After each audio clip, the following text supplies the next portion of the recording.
ಪ್ರೀತಿಗೆ ನಿರಾಕರಿಸಿದ್ದಕ್ಕೆ ವಿವಾಹಿತ ಮಹಿಳೆಯನ್ನ ಕೊಲೆ ಮಾಡಲಾಗಿದೆ. ಬೆಂಗಳೂರಿನಲ್ಲಿ ಮಹಿಳೆಗೆ ಡ್ರ್ಯಾಗರ್ನಿಂದ ಯುವಕ ಇರಿದು ಬಿಟ್ಟಿದ್ದಾನೆ. ಏನಾಗ್ತಿದೆ ಮನಸ್ಥಿತಿಗಳನ್ನದೇ ಅರ್ಥ ಆಗ್ತಾ ಇಲ್ಲ. ಮದುವೆಯಾಗಿರುವಂತ ಮಹಿಳೆ ಆಕೆ. ಈ ಯುವಕ ಆಕೆಗೆ ಪ್ರೇಮ ನಿವೇದನೆಯನ್ನ ಮಾಡಿಕೊಂಡಿದ್ದಾನೆ. ಬಟ್ ಆಕೆ ಒಪ್ಕೊಂಡಿಲ್ಲ. ಹಂಗಾಗಿ ಡ್ರ್ಯಾಗರ್ನಿಂದ ಇರಿದು ಕೊಂದು ಬಿಟ್ಟಿದ್ದಾನೆ. ಚಂದ್ರ ಲೇಔಟ್ನ ನಂಗೊಂಡನಹಳ್ಳಿಯಲ್ಲಿ ಆಗಿರುವಂತ ಘಟನೆ ಇದು. ವಿವಾಹಿತೆ ಫಿರ್ದೋಸ್ ಬಾನು ಹಿಂದೆ ಈ ಹಫೀಜ್ ಅನ್ನೋ ಯುವಕ ಬಿದ್ದಿದ್ದ. ಆಟೋ ಗ್ಯಾರೇಜ್ ನಲ್ಲಿ ಕೆಲಸ ಮಾಡ್ತಾ ಇದ್ನಂತೆ ಈ ಆರೋಪಿ. ಲವ್ ಮಾಡು ಅಂತ ಪೀಡಿಸ್ತಾ ಇದ್ನಂತೆ ಈ ಹಫೀಜ್. ಪೊಲೀಸ್ ಠಾಣೆ ಮೆಟ್ಟಿಲೇರಿತ್ತು ಈ ವಿಚಾರ.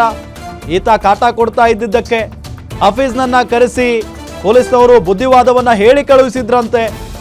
ಇಂದು ಫಿರ್ದೋಸ್ನನ್ನ ಕೊಲೆ ಮಾಡಿಬಿಟ್ಟಿದ್ದಾನೆ ಈ ಹಫೀಜ್. ಪ್ರೀತಿಗೆ ನಿರಾಕರಿಸಿದ್ದಕ್ಕೆ. ಏನಾಕೆ ಪ್ರೀತಿ ಒಪ್ಕೊಳ್ಳೋದಕ್ಕೆ ಮದುವೆ ಆಗಿಲ್ವಾ ಪಾಪ? ಒಂಟಿ ಆಗಿದ್ದಾಳ? ಇನ್ನು ಕಾಲೇಜ್ಗೆ ಹೋಗ್ತಾ ಇದ್ದಾಳ ಅಥವಾ ಮದುವೆ ಆಗಿಲ್ವಾ ಆಕೆಯದ್ದು? ಏನೇ ಆದರೂ ಕೂಡ ಫೋರ್ಸೇಬಲ್ಲಿ ಈ ರೀತಿಯಾಗಿ ಮಾಡಬಾರ್ದು. ಬಟ್ ಇಲ್ಲಿ ಆಕೆಗೆ ಮದುವೆ ಆಗಿದೆ, ಆಕೆಗೆ ಒಂದು ಜೀವನ ಇದೆ, ಒಂದು ಸಂಸಾರ ಇದೆ. ಈ ಯುವಕ ಹೋಗಿ ನಿನ್ನನ್ನು ಲವ್ ಮಾಡಬೇಕು ಅಂತ ಅಂದರೆ ಆಕೆ ಒಪ್ಕೊಳ್ಳೋದಕ್ಕೆ ಸಾಧ್ಯನಾ ಪಾಪ? ಆಗಲ್ಲ ಅಂದಿದ್ದಕ್ಕೆ ಇದೆಲ್ಲ ಗಲಾಟೆ ಆಗಿದೆ. ಮುಂಚೆನೇ ಗಲಾಟೆ ಆಗಿ ಪೊಲೀಸ್ ಸ್ಟೇಷನ್ಗೆ ಹೋಗಿ ಅಲ್ಲಿ ಪೊಲೀಸ್ನವರೆಲ್ಲ ಈತನಿಗೆ ಬುದ್ಧಿವಾದ ಹೇಳಿ ಕಳಿಸಿದ್ದಾರೆ. ಹೇಳೋ ರೀತಿಯಲ್ಲಿ ಹೇಳಿದರೆ ಹಿಂಗೆ ಆಗ್ತಾ ಇರಲಿಲ್ಲ ಅಂತ ಅನಿಸುತ್ತೆ. ಬಟ್ ಪಾಪ ಒಂದ್ಸಾರಿ ಹೇಳ್ಬಿಡೋಣ ಅಂತ ಹೇಳಿ ಪೊಲೀಸ್ನವ್ರು ಬಿಟ್ಟಿದ್ದಾರೆ, ಸುಮ್ಮನೆ ಒಂದು ವಾರ್ನಿಂಗ್ ಕೊಟ್ಟು. ನೋಡಿದರೆ ಬಂದು ಡ್ರ್ಯಾಗರ್ನಿಂದ ಆಕೆಗೆ ಚುಚ್ಚಿ ಕೊಲೆ ಮಾಡ್ತಾನೆ ಅಂತ ಅಂದರೆ ಈತನ ಮನಸ್ಥಿತಿ ಎಂಥದ್ದಿರಬೇಕು? ಇದೇ ವಿಚಾರಕ್ಕೆ ಸಂಬಂಧಪಟ್ಟಂತೆ ಡೀಟೇಲ್ಸ್ ಕೊಡ್ತಾರೆ ನಮ್ಮ ಕ್ರೈಮ್ ರಿಪೋರ್ಟರ್ ಗಿರೀಶ್. ನೇರ ಸಂಪರ್ಕದಲ್ಲಿದ್ದಾರೆ. ಗಿರೀಶ್, ಒಂದು ಈಗ ಆಕೆಗೆ ಮದುವೆ ಆಗಿತ್ತು, ಜೊತೆಗೆ ಆಕೆ ಒಂದು ಗಂಡನ ಜೊತೆಗಿದ್ರ ಅಥವಾ ಇಲ್ವಾ? ಜೊತೆಗೆ ಈ ಯುವಕ ಯಾರು, ಎಷ್ಟು ವರ್ಷಗಳಿಂದ ಈ ರೀತಿಯಾಗಿ ಪೀಡಿಸ್ತಾ ಇದ್ನಂತೆ, ಯಾವಾಗ ಕೊಲೆ ಮಾಡ್ದ, ಯಾವ ರೀತಿಯಾಗಿ ಕೊಲೆ ಮಾಡ್ದ? ಡೀಟೇಲ್ಸ್ ಕೊಡ್ತಾ ಹೋಗೋದಾದ್ರೆ.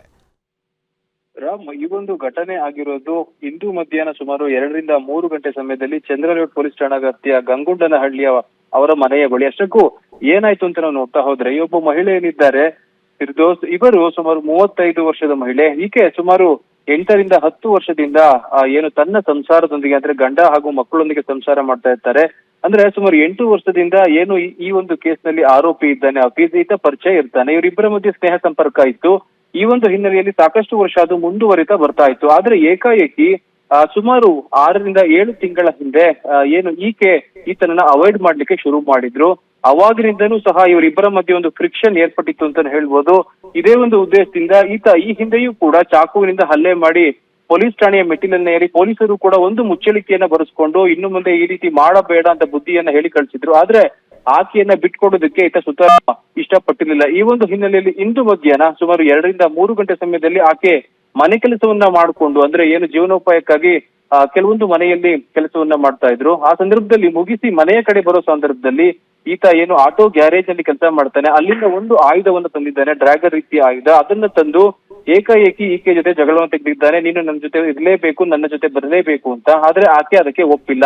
ಇದೇ ಒಂದು ಜಗಳ ವಿಕೋಪಕ್ಕೆ ತಿರುಗಿ ತನ್ನ ಡ್ರ್ಯಾಗರ್ ನಿಂದ ಕುತ್ತಿಗೆ ಹಾಗೂ ಸೊಂಟದ ಭಾಗಕ್ಕೆ, ತೊಡೆಯ ಭಾಗಕ್ಕೆ ಏನು ಹಲ್ಲೆಯನ್ನ ಮಾಡಿ ಆತ ಅಲ್ಲಿಂದ ಎಸ್ಕೇಪ್ ಆಗಿದ್ದಾನೆ. ಸ್ಥಳದಲ್ಲಿ ಸಾಕಷ್ಟು ರಕ್ತದ ಮಡುವಿನಲ್ಲಿ ಆಕೆ ಬಿದ್ದು ಒದ್ದಾಡ್ತಾ ಇದ್ದು, ನಂತರದಲ್ಲಿ ಆಕೆಯನ್ನ ಏನು ವಾಣಿವಿಲಾಸ ಆಸ್ಪತ್ರೆಗೆ ದಾಖಲನ್ನು ಕೂಡ ಮಾಡಿದ್ರಂತೆ. ಆದ್ರೆ ಚಿಕಿತ್ಸೆ ಫಲಕಾರಿಯಾಗದೆ ಆಕೆ ಸಾವನ್ನಪ್ಪಿರೋದು. ಅಂದ್ರೆ ಸುಮಾರು 8 ವರ್ಷದಿಂದ ಇದ್ದಂತಹ ಸ್ನೇಹ ಏನಿತ್ತು ಅದು ಕೊಲೆಯ ರೂಪದಲ್ಲಿ ಅಂತ್ಯವಾಗಿದೆ ಅಂತ ಹೇಳ್ಬೋದು. ಚಂದ್ರಲೇಔಟ್ ಪೊಲೀಸರು ಕೂಡ ಏನು ತನಿಖೆ ನಡೆಸ್ತಾ ಇದ್ದಾರೆ. ಆರೋಪಿಯನ್ನ ಇನ್ನೇನು ಕೆಲವೇ ಗಂಟೆಗಳಲ್ಲಿ ಬಂಧಿಸುವ ವಿಶ್ವಾಸದಲ್ಲಿದ್ದಾರೆ ರಾಮ್. ಓಕೆ, ಥ್ಯಾಂಕ್ ಯು ತಮ್ಮೆಲ್ಲ ಮಾಹಿತಿಗಾಗಿ.